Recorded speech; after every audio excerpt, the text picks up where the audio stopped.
I tell you the truth. When you were young, you were able to do as you liked. You dressed yourself and went wherever you wanted to go. But when you're old, you will stretch out your hands and others will dress you, as we will do today, and take you where you do not want to go. That is precisely what will happen today. That is truly what serving the Lord is all about being in His hands and being His hands and feet, and let Him decide over my life and future. To be a prisoner for Christ, as Paul said, to be in the chains of Christ. I mean, there are worse prisons to imagine.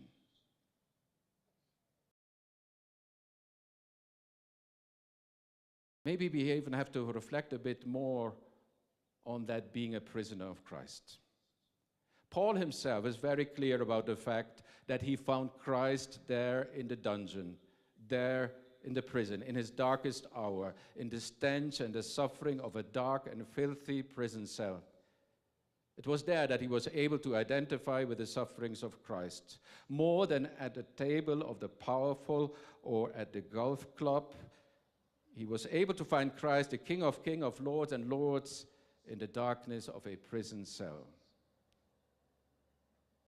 What I want to say to you, dear Peter, is that the life of a bishop is not about honor and respect. It's not about being with the powerful. It is not about being a politician yourself. We leave that to others. It is not about being proud or fixed on money, waiting for the famous brown envelope. It's not about ruling with an iron fist or looking for revenge when you feel hurt in your honor. A large part of the missionary activity of Paul was down there in the dungeon.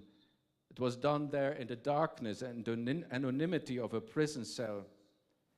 Actually, and very few of us realize that many of the letters of St. Paul were written during his prison time. You see how God's grace works? Paul himself says about it, "When I'm weak, I am strong." Dear Father Peter, God, through His church, has chosen you to become a bishop. And today, you will be made into the Bishop of Embu. But always keep in mind that you are not the bishop for a particular group of people, so to say, one tribe or a particular mountain or a particular class or a particular conviction.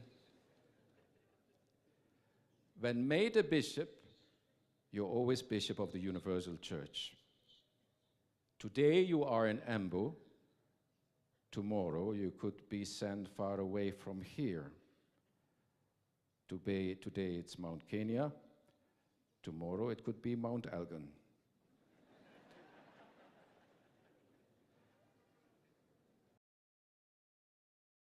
Actually, first and foremost, you should identify with those who are less known to you. And you know that very well, because prisoners are those who are excluded from society and who are many times not even known by name.